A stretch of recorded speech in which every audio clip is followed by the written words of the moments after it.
Okay, and it looks like we are live. So thank you, Sumana. I think I pronounced it correctly this time. So yeah, really looking forward to hear what you have to say. I'm a big fan of the repair shop as well. So I'm excited to hear your presentation. So the stage is yours. Please take it away. All right, thank you. I'll go ahead and share my slides here. Hi, everybody. My name is Sumana Harihareswara, and I'm grateful to MenderCon for inviting me to talk about starting an open source repair shop. So in today's talk, I'm going to talk about a British TV show that I really love. So if you really only wanted to hear about the BBC show where people repair heirlooms, then you can just stick around for probably the first 6 to 10 minutes, and then you can Skype off and do something else if you want. I will understand. It's a great show. And then I'll talk about some case studies of times when I have helped rejuvenate open source software projects that needed a little bit of tender loving care, the Python package index, GNU Autoconf, and pipenv. And then I'll talk about how open source projects get stuck and how we get them unstuck. And I will attempt to encourage you to join me in this work. So first, let's talk about the repair shop. I am a project manager, teacher, and consultant. Most of my work is with legacy software like the Python packaging tool chain, GNU Autoconf. I used to work at the Wikimedia Foundation, the nonprofit behind Wikipedia. And we care about legacy, right? When I think about legacy software, it is a bit like an heirloom, right? It's something where strangers depend on it enough that you got to be careful when you're trying to fix it, when you got to be careful when you're changing it. And there is a British TV show that I absolutely just, fell head over heels for, called The Repair Shop, which is a heartwarming British reality show about legacy stuff, because there are a bunch of experts who work together in a big warehouse, in a shop, restoring and reviving treasured heirlooms. So here we have, for instance, a busted up vase that someone brought that a ceramics expert was able to glue back together. Sometimes it's a chair, sometimes it's a clock, and so on. So why do I love it? Well, there's no competition. That's one thing. I really like that it's about cooperation among skilled people. It also, of course, is a bit countercultural, right? Because as the host of the show, one of the hosts of the show, Jay Blade, says, nowadays we have this throwaway culture, right? And this is about stuff that means too much to throw away. These objects matter. They're not just ornaments, right? Even the things that are ornaments, like paintings, they're functional because of how we respond to them, because of the fact that they mean something to us. And oh, wow, the love of craft, right? Getting to watch people be very, very competent, learning how much you can do by taking a tremendous amount of attention, bringing attention to bear on something like this is a moment when someone is straightening the pins on a music box. So somebody has to, by hand, check thousands of these tiny, tiny little pins that are going to strike against things of different lengths, right, to cause music to happen. Sometimes teddy bears get repaired, and so you get to find out what it takes to replace batting and something old like that. Oh, this is one of my favorite things. This is Kirsten, the ceramics expert, steam cleaning something. Whenever they bring out the steam cleaner and go shh, and you get to see a bunch of grime just sort of disappear away, I'm just like, makes me want to just steam clean lots of things. And so you learn how much you can do just by cleaning things, right? Like the first thing, so much of the time that they do, the first thing when they get an old thing is bring it in, take it apart, clean it, because then you can actually see what's there. Sometimes they need to clean and undo old repairs, right? So we're sort of trying to bodge things together. That's part of the work of repair. You get to see people achieve things. Isn't it great to get to watch competent people do stuff and achieve things? You get to learn the history of the object, the maker or manufacturer. You get to see people make replacement parts out of raw stuff. It's great. Here's Lucia, the art restoration specialist, saying of a particular painting, well, the flaking is a lot more extensive than I thought. I would like to hear from you in the chat if it feels like this is something that you might say to someone who cancels on you. Lucia also brings to us the sobering realization that most damage is done by humans. We also see things go wrong sometimes, but it can always be fixed. Here, an electronics expert who tried to plug something into electricity blew the fuse of the whole shop and says, well, that wasn't supposed to happen. I seem to have plunged the place into darkness. This is not something that you will have to expect happens a lot at the repair shop. And another thing that, they're all working together, and it's about using this craft to help people, right? Everything that they work on because it's meaningful to people. Sometimes when we work on software, we can be a little bit distant from the effect that it has on people. It's about, we make infrastructure, but in the end, right, it means something because it means that there are people who are liberated from drudgery. There are people who have a capability they didn't have before. There are people who have peace of mind, right, that they are being protected, or people who have peace of mind that a capability that they are used to having is something that they will be able to continue to have because you have taken care of bit rot and other maintenance. So that is the repair shop. Heartwarming British show, available in several seasons on Netflix, and I recommend it very thoroughly. So in today's talk, I'm going to talk a little bit, as I said, about case studies about PyPI, Autoconf, pipenv, and so on. So first, let's talk about PyPI, the Python package index. Let's start here just by looking at this precursor to PyPI, which is called the Vaults of Parnassus. In open source software, we have this similar opportunity when the right experts have a chance to work with legacy projects. Like PyPI, we can refresh their digital, social, and if necessary, financial and legal infrastructure so that they can thrive. And so PyPI was one of the first occasions that I had in my consulting business to help get an open source project unstuck. So it's fairly special to me. I'm going to share in the chat a couple of links to, oh, I see that they got stuck together. I'm going to try pasting them separately.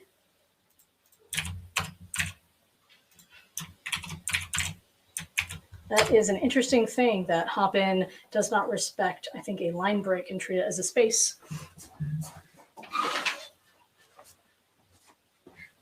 This, the Python package index is the principal repository of libraries for the Python programming language, serving more than 170 million downloads each week.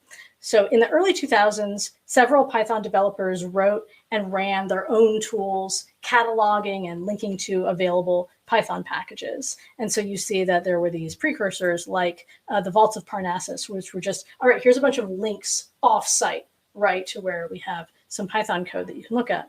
In 2002, folks started an official index meant to run on a single server and linking to Python packages hosted elsewhere. So a few volunteers started, administered, and improved the site before the advent of Django, Flask, Pyramid, and other Python web frameworks. So this was written very much from scratch and had approaches to coding websites and web applications that we wouldn't do now, right? Intermingling presentation and logic, not a thing that we are interested in doing these days, but we didn't have web frameworks in early 2000s that would make it easy to separate those concerns.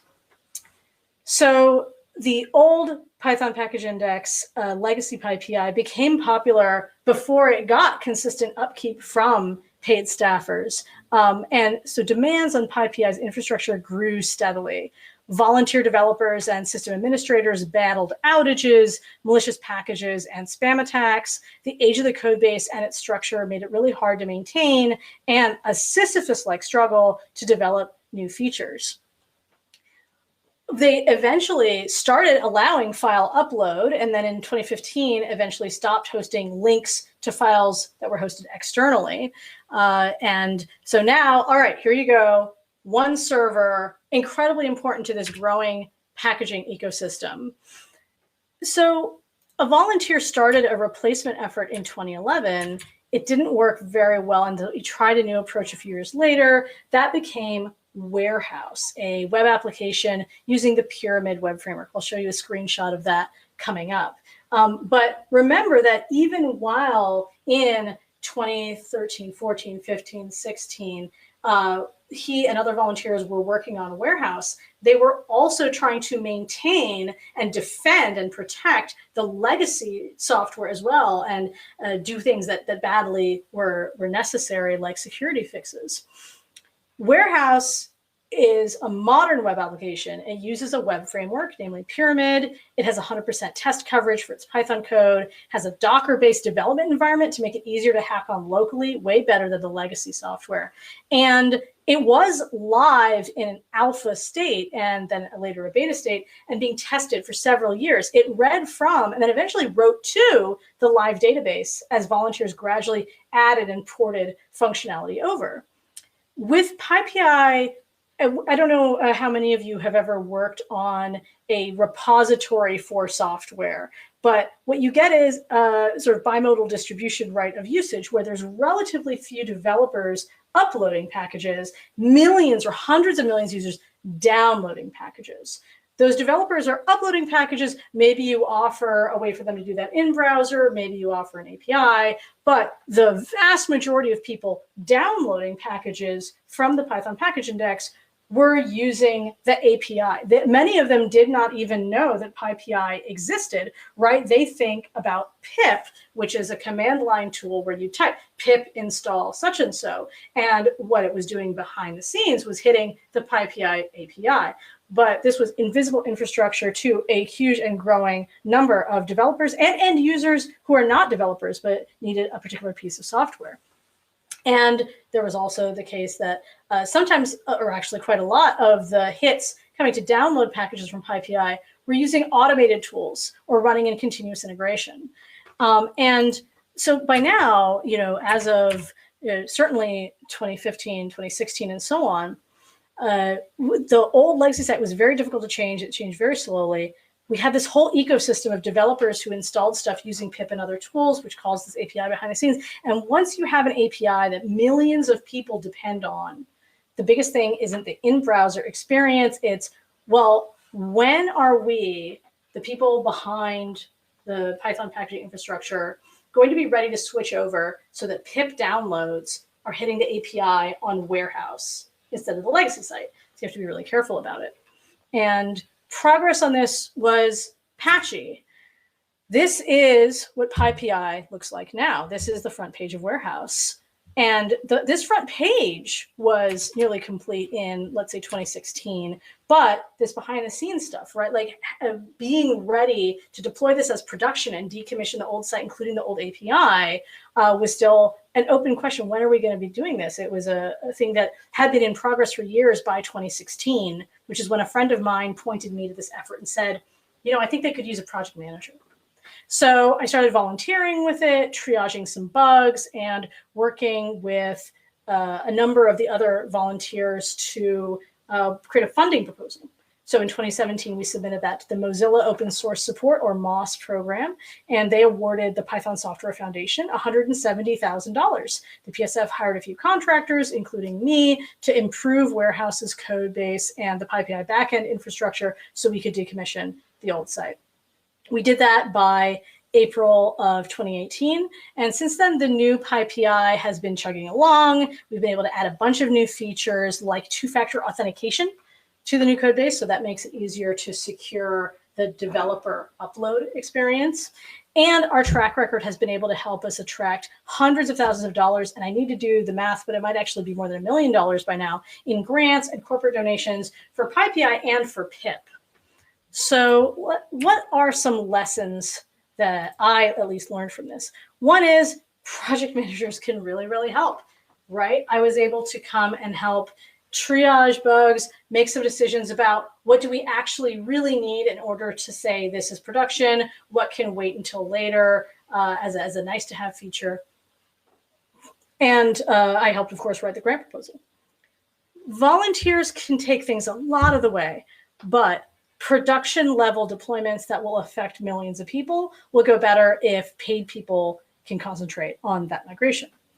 And grants are out there. I have actually given a talk at a few conferences, and I'm putting a link in the chat, about the fact that you can apply for grants and similar funds to fund open source software work. And if you have a compelling value proposition, then funders are often going to say, okay, sure, yeah, that might be something that we want to put our money into. Next, let's talk about Autoconf. Autoconf is a command line tool, harder to get good screenshots of that people won't be sort of peering at and thinking, wait, what does that command do? So instead, I'm just sharing with you a still from Star Trek: The Next Generation, where Geordi, the chief engineer, is saying, or no, I think the person that he's asking, hey, how is this going, is saying, that's true, this scientist says, but I'm sure it's the last real problem. I wonder, in the chat, does that, please tell me if that speaks to any of you. GNU Autoconf is a tool for producing configure scripts for building, installing, and packaging software on POSIX systems such as Linux. And I've put a link in the chat to an article that I wrote that did an overview of what Autoconf is and of the stuff that I'm about to tell you about how we were able to help turn it around. Autoconf is a core component of the GNU build system, also known as Auto Tools. And when a user installs a software package on the command line by compiling it from source that was written in C or C++, they're often instructed to run /configure make install. It was founded in 1991. People contributed to it, had a pretty steady clip of releases up until April of 2012. And after that, people were still contributing to it, right? The core developers were still merging and writing commits, but people just didn't have time to put a release out. So years went by. 8 years later, basically, in January 2020, a guy named Keith Bostick wrote an email to the public Autoconf mailing list asking, is there someone I could pay to cut a release of what's in master? And I saw that email because my friend Zach Weinberg, who was at that time a contributor who often contributed patches to Autoconf, sent me this note and said, maybe this is something that we could work on together. So I have my my company, my limited liability corporation, ChangeSet Consulting. I worked with him so he could be a subcontractor for me. And in February, we sent Keith, the potential funder, an email, and we started talking about a first engagement, a discovery phase where we would say, all right, what is it that needs to happen? What is necessary in order for Autoconf 2.70 to come out? He paid us for this initial engagement. We did that over the next few months. And then he was interested in paying part of the money necessary to actually make that happen. So in July and August, Zach and I emailed our contacts to look for money. We thought, who is at companies or organizations where they depend on Autoconf maybe one layer down? And so, for instance, Bloomberg was willing to fund us partially because they depend on Python, and Python is compiled using Autoconf. So starting in August, we got some money from Keith, from Bloomberg, and from the Free Software Foundation, which has a GNU toolchain fund, and we were able to get started. Zach did the vast majority of this work. Zach is great. And I want to share with you a few lessons of some things that we learned. I think that one thing that's important here is that it's helpful to look for people who are already offering to help. If you can find people who have already said somewhere, hey, is there someone that I can pay to do this work? You know, that's pretty great. you should probably try to follow up on that. So if you're coming into a project that you haven't been paying as much attention to, try looking for those people who in some GitHub issue, in some mailing list post have said, hey, I might be willing to chip in here. Also look for existing contributors. Zach was, at the time that we started, a person who had experience and some credibility as a contributor of patches. Over the course of doing the discovery engagement and then the release work, Zach also got additional privileges, right, so that he could release packages. So starting off from a place of credibility was helpful. I myself had never contributed to Autoconf, but I was able to build on my past experience doing this kind of work for other projects. And I was able to, by collaborating with Zach, I got that piggyback credibility, right, from him. Also then, some gotchas. This can be very slow. Watch out for doing a fixed price engagement, because then if you say, all right, this is how much money we need in order to do the thing, you get that money. If it takes way longer, then of course you're getting less compensation per hour that you're putting in. And if you don't have continuous integration in place, finding and fixing regressions can be such a time suck. I'm going to share with you where Zach wrote up some things that we learned from the Autoconf overhaul. And he pointed out preparation for the Autoconf 2.70 release took almost twice as long as anticipated. I made 5 beta releases between July and December 2020 and merged 157 patches, most of them bug fixes. So I'm glad we did this. We're still in the process of finishing a few things up, but there's also some things to watch out for here. You look at PyPI, where there was a behind the scenes overhaul, and what we really needed to preserve was stable, consistent API, but everything else could change. With Autoconf, it's part of a tool chain that includes a make and a number of and configure and all these other processes. And so it's a lot harder to change a bunch of stuff because the API is in a sense very complex. The repair shop, in the first case, it would be like, well, let's just sort of keep the case similar and do a total rebuild inside. With Autoconf, it was a lot more clean out the grime and rebuild some parts kind of stuff. Finally, I want to talk to you, the last case study that I'll share with you is pipenv. So with pipenv, I did a lot of nudging, prioritizing, and communicating. This is, again, a command line tool. So I'm just sharing with you a still from a 1980s TV ad that literally just says, exciting things are happening, which I hope is fun. So pipenv had a pretty steady clip of releases and contributions.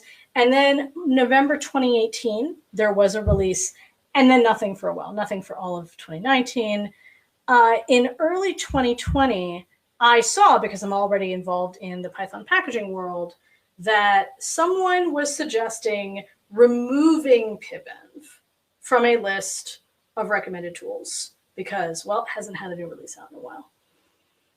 I figured that the people behind pipenv should be given a heads up about this, so I went into the Internet Relay chat channel for Python packaging related development, and I nudged the guy that I knew who worked a lot on this. And he said, yeah, I mean, my company is even paying for me to do work on this stuff. I just need to, and I said, what do you need, right? And he said, honestly, I need somebody to ask what I'm up to. And if it's not the most important thing for getting the pipenv release out, I want them to yell at me, and then I'll fix my ways. I said, would you actually do that? I mean, would you listen to them? And he said, I would fight back at first. But then, yeah, I would realize, yep, they're right. And I would start doing the right thing. So I decided to just volunteer a little bit to drop in an IRC maybe every couple of days and say, hey, what are you working on?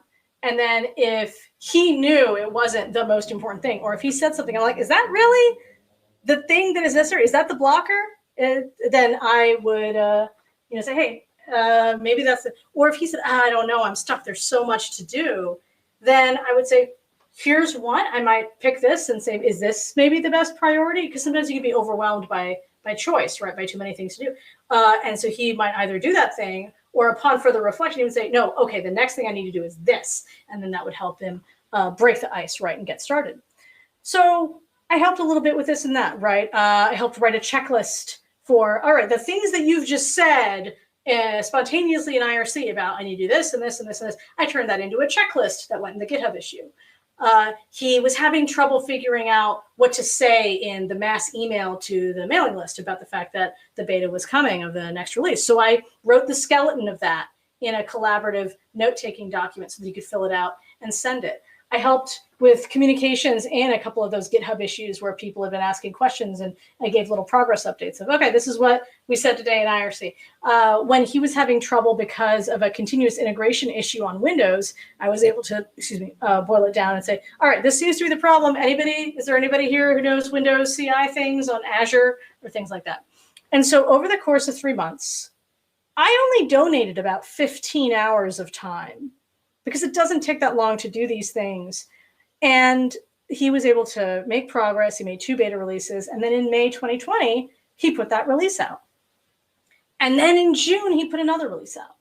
And then in August, he put another release out. And then again in November. So getting him unstuck in this one instance made a huge difference, and just clearing things off for the next go. So what are some lessons here? One, it's doable. 15 hours. You can do so much with so little, actually, right? That was impossible, but true, is from, again, a 1980s TV commercial. I think that you don't really see this kind of thing in modern ads. So I'm basking in just so how audacious it is, right? You can do a lot with a little. You can complement what's missing. If you have a good relationship with other maintainers of a project, then, there's a lot that you can do. You can ask, hey, what do you need? Right? You can say, I am a person who's willing to be a cheerleader, a coach, a sidekick. I can help you with a little bit of communication here. I can help you with just asking the questions that get you unstuck. Is that something that you can help with?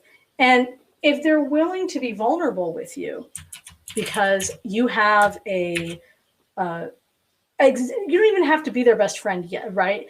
If you've just had some amount of known credibility as being a person who has shown up in the past and just been a reasonable participant, that is something that you might be able to gain their trust to do. I'm putting a link right now in the chat with a little bit more detail about what I did here. But if you already have a relationship with other maintainers, you don't need to code necessarily. You don't need to design. You don't need to deploy. It can just be that if what's missing is a little bit of coaching, you could probably do that. So let's talk a little bit about principles and stucknesses of how projects get stuck and unstuck. So, and then I'll go on to the end where I hope to rouse you into join me. So some principles. A few premises that I think are important to me in all of my open source work. One, there is a relative abundance of coders in the open source industry. Open source contributors as a population disproportionately want to code. That is to say, disproportionate to the tech industry as a whole, where you have a pie chart, right, of people who code and people who manage, people who write, people who test, people who design, and so on. What I have found in the open source side of the industry is if you have one of those other skills and capabilities that is important for getting software out the door, then and making it useful to people, then that's amazing. You bring such a relative advantage because you can make such a difference because so many projects don't have people with a lot of those skills. Skills are fungible. Domain knowledge can be learned. Credibility can be earned. If you run into a project where people have a bit of a fixed mindset that, well, there's these 3 people who are the maintainers of the project, and if they don't have time, that's it, nothing can move forward, I would say, well, those 3 people weren't born knowing that code base. A 4th person could learn that code base. A 5th person could learn that code base, could learn the domain, and they could bring the skills that they've learned from other open source projects or other relevant projects elsewhere in that area. And sometimes it helps if you can have money to pay people to onboard as contractors, but also you have volunteers. You can have apprenticeship programs like Google Summer of Code that can bring people in on Google's dime, for instance. So I would point out that if you run into situations where people think, well, none of the maintainers have time, and they treat maintainer like it's a class that just magically happens, then no, people become maintainers, and someone new could become a maintainer. Credibility can be earned from other open source projects as well, right? When I started working on PipEnv, when I started working on Autoconf, I had never worked on those projects before, but I was able to bring in skills and credibility from other projects. And every open source project has a life cycle. I'm guessing that there are projects where if I were to come in and start working on them, the answer is, you know what, there's other projects that do this thing well that users could switch to. So the problems that you are currently having, you should seriously consider whether you should keep going. I haven't run into that in any recent projects that I've talked to, but I gotta assume that sometimes that's the answer. And so knowing that sometimes that's the answer helps sharpen the question of, why should this project continue to exist? Why is it important? Because the alternative is that maybe it's not. I think that with the Real Life Repair Shop, right, on the BBC show, they probably pre-screen the stuff that comes in to check whether it's salvageable. I also want to just put a pin in an idea that we could talk about more in the Q&A if you're interested, which is the idea of an end-of-life consultant for open source. If you suspect that your project maybe should just stop being a going concern, but you don't want to leave all the users in alerts and you want to kind of put things down gracefully, a consultant could help wind everything down, look at who your competitors are, and help create migration paths for your users to make sure that they can go somewhere else before you archive the project. It's just an idea that we could talk about more in the Q&A. Next, I'd like to talk a little bit about 5 major areas where legacy projects get stuck. And I think of these as strategy, team, interface, workflow, and money. I'm also going to just take a moment to look in the hop-in chat because I am seeing nothing, I think, from you all. I have basically been pasting stuff in, but I'm not seeing any comments, I think. So just so you know, I'm not seeing any comments. So I'm not sure whether that means there are none or you have. I just don't get to see them. Let's talk about strategy. This is okay. You're in stage. Okay. So if I want to look at that, no, I should not leave. Okay, I am cancel. Thank you. So I guess I don't get to see that live chat. That is good to know. Thank you. Scott, if I click on stage, then it asks me if I want to leave backstage. FYI, which is currently where I am. I will possibly during the Q&A, maybe I'll move from backstage to stage or something. We'll figure something out. Sorry. So strategy. Oh, there's a stage tab. Oh, that's where it is. Thank you. Oh, goodness. Okay. I'm sorry. I'm just going to take a second to look and see if there's anything that people have said like, oh, I completely don't understand this thing. Okay. This is so wonderful to actually get to see that you have been saying things. I apologize for the interruption. Anyway, and thank you very much for explaining it's the stage tab because I was looking at the stage thing in the left. Anyway, so let's talk about strategy. Why the main question here is, why should this project exist? And based on that, what should we prioritize? So how can this become stuck for a project? if a project started to solve one person's problem and now other people with other motivations co-lead that, they may not realize that they disagree with each other about what's important and what's urgent. This can lead to frustration when people have different standards for what features to work on, how fast to merge contributions, what to deprecate, and when. So this is related to questions like, well, what work does this team need to prioritize? How urgent is it? What is our goal? Should this project exist or should we decommission it? Has the team agreed on these things? So a task to make sure that a project is unstuck, that it's not stuck on these kinds of strategy questions, is to assess the project's goals, health, environment, and competition, check about whether we're agreed about what's important. So this sometimes ties into, for example, to product management questions like, what features should we prioritize? When we were working on the new Python package index, we decided not to concentrate on some features that had been in the old website. We did not have 100% feature parity in the new website. For instance, we decided not to code up an OpenID login, and we left that undone. We decided that was not something that we needed to do. Second, team. This question, who maintains this project and what do they need? So this could get stuck with, so here's a scenario. One team member is so hard to negotiate with that they block other people from coming on board or implementing important improvements, or conversations about big architectural changes drag on because people aren't sure what the decision criteria are or who will make the final decision. So this is related to questions like, do we have enough maintainers to do the essential work? Do we have up and coming contributors who can replace us as maintainers in the future? Does everyone know who has what powers? Or are some people confused about who has the power to do certain things?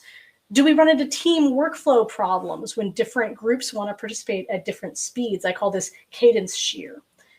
And do we have the social processes we need to support the project and each other, like meetings, mentorship programs, and requests for comment? So the task here is to understand who does what, resolve confusion and conflict, and set up ways to prevent future confusion and conflict. The request for comment example, for instance, I think is good here.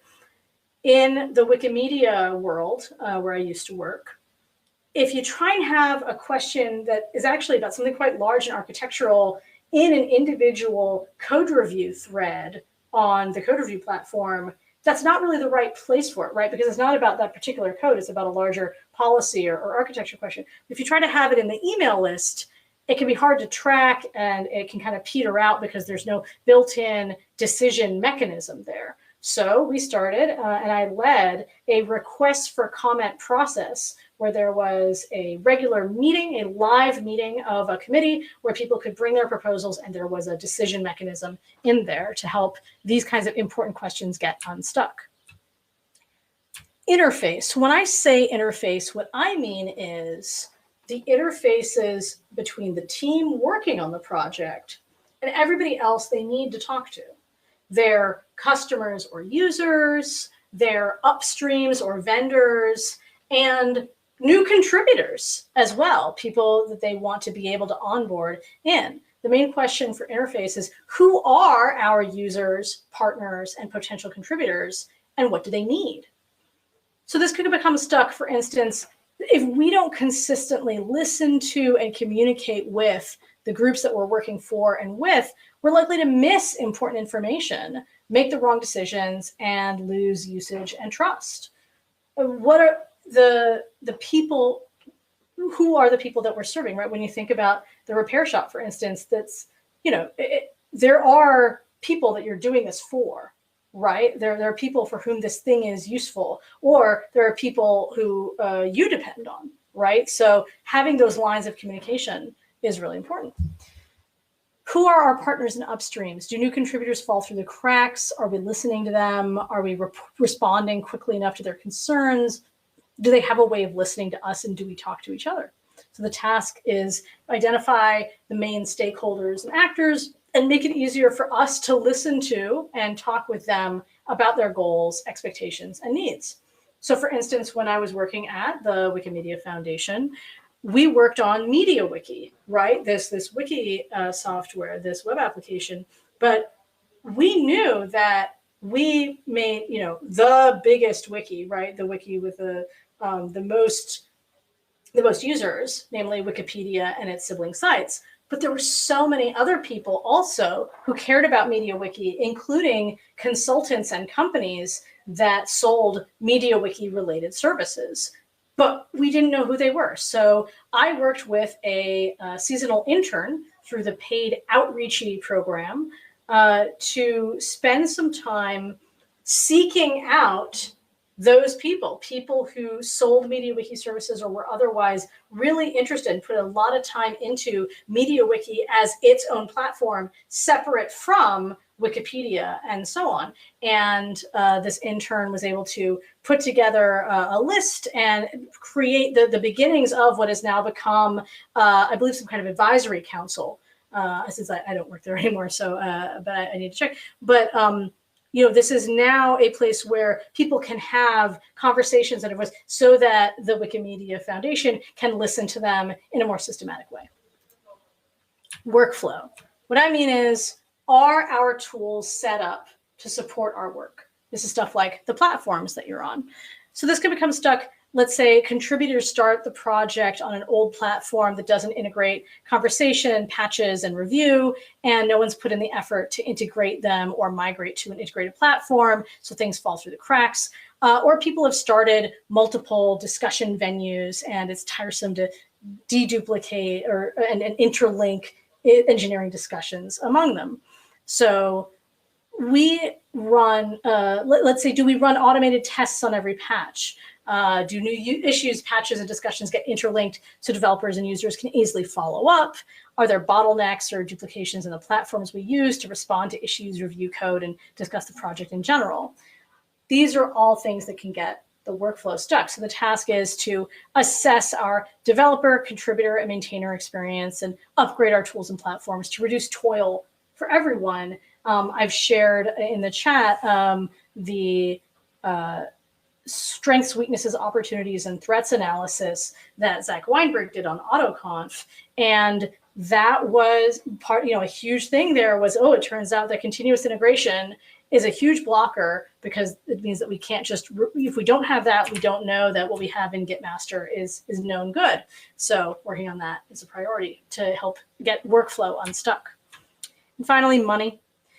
Main question here is, do we have the necessary plans and income to make project progress? How this can become stuck? Well, the team might be used to working all volunteer and just hasn't imagined what chunks of work could be done by hiring new contractors. Or the existing team doesn't have connections to, it doesn't know where the various grant agencies and corporations are. That existing team doesn't have connections to the open source program officers at corporations or the program officers at funding agencies and various individual benefactors. So some questions here. Do we have enough money to do what we want to do? Have we developed plans or proposals to turn money into progress? Can we persuade funders to give us money?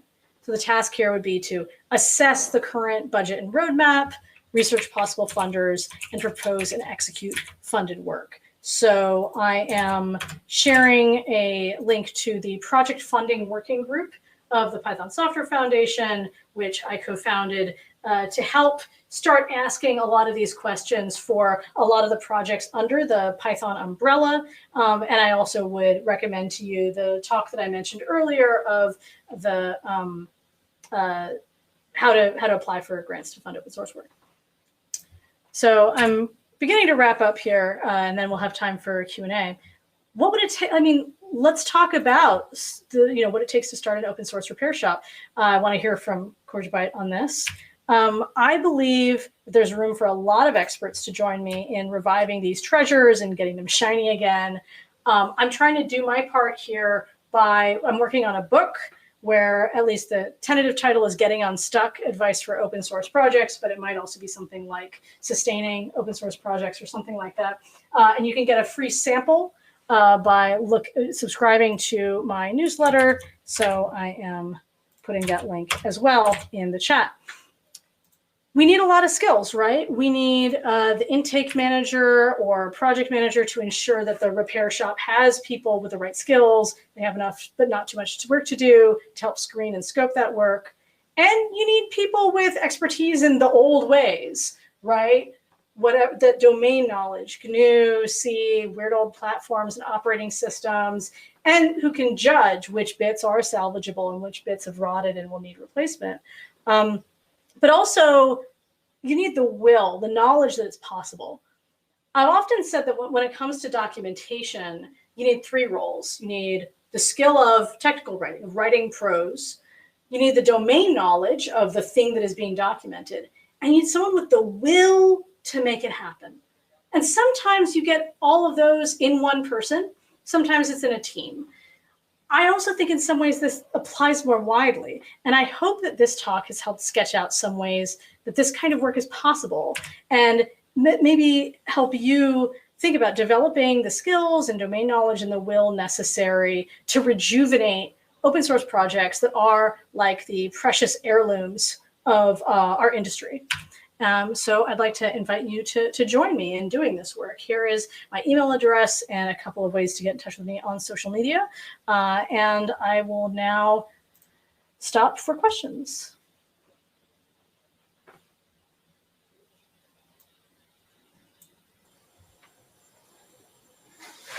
Thank you so much. That was awesome. And I know there's a little bit of delay with questions, so I figured I would be someone you can talk to and maybe ask an initial question while you're waiting for them to Sure. delays waiting for them to filter in.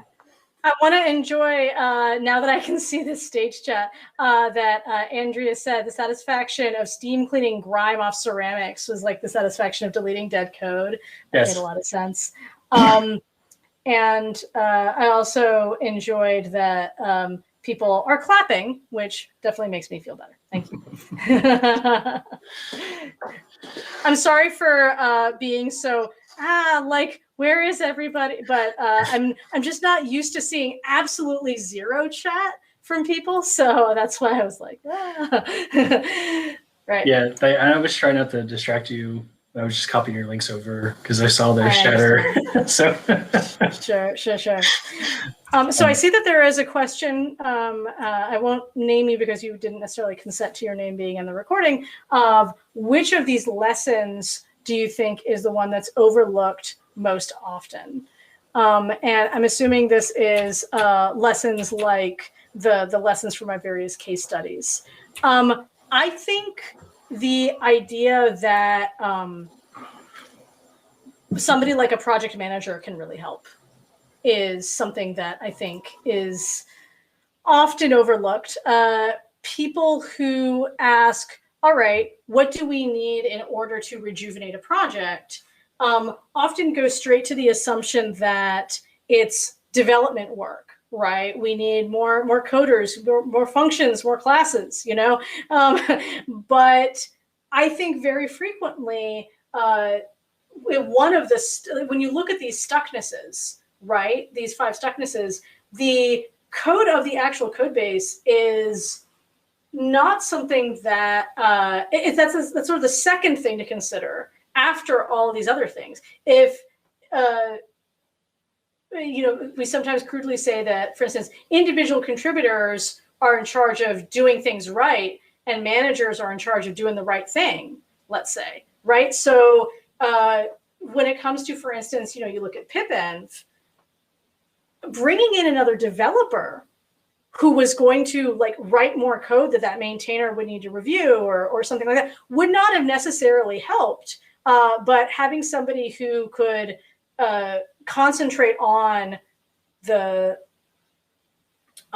project management side of things and be a little bit of an aid and a sidekick to that was really helpful, I think.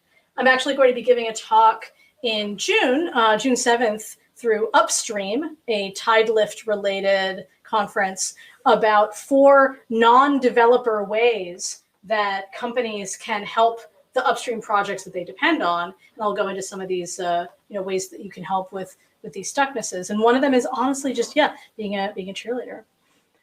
I see that we have another question, which is any advice for getting a group past a sort of learned helplessness feeling on legacy projects? Like, this code is bad, it will always be bad, why bother improving it?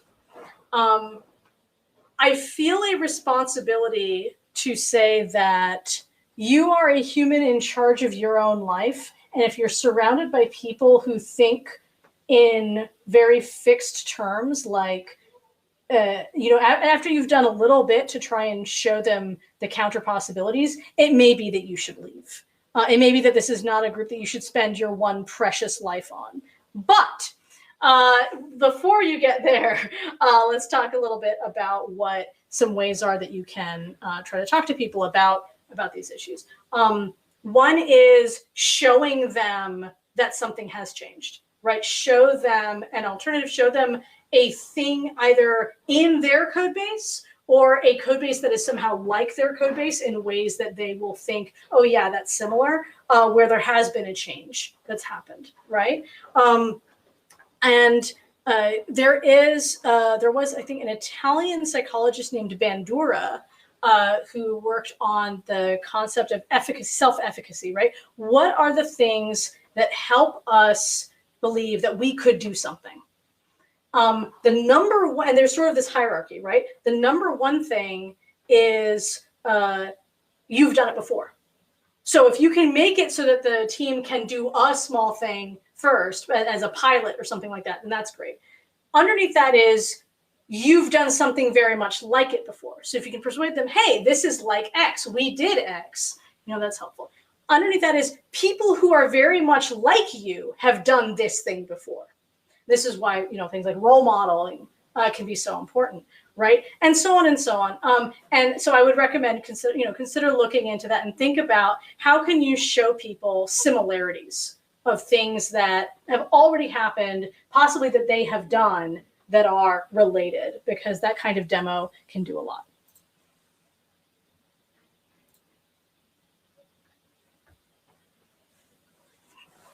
Awesome. Thank you so much. Awesome talk. Great to have you here with us today. If any of you would like to continue this conversation, and if this is stirring up more chatter, I encourage you to head over to the open space and create a session and chat about it. Sumana, feel free to head over there as well if you'd like. And yeah, thank you so much. It was really, really insightful. Thanks. Thank you so much. Bye-bye.